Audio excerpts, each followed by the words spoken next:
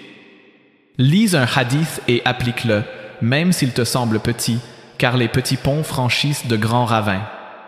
Protège une réputation comme il protégeait les absents, soutient un faible comme il soutenait les opprimés, distribue une part même minime comme il partageait un seul fruit en plusieurs. Prie sur lui souvent et laisse cette prière purifier la langue qui le prononce. Plus tu honores son modèle dans l'ordinaire, plus tu reconnaîtras son nom sans confusion dans l'extraordinaire de la tombe. La préparation, c'est aussi la gestion des dettes invisibles. Rends ce que tu dois, même si personne ne réclame, car le jour où tout parlera, la page montrera si tu as su fermer tes comptes. Demande pardon avant que la distance ne s'installe, car une rancune déposée tôt est une montagne évitée tard. Répare un tort, même si ton orgueil crie, car ton orgueil ne te défendra pas quand la terre se resserrera.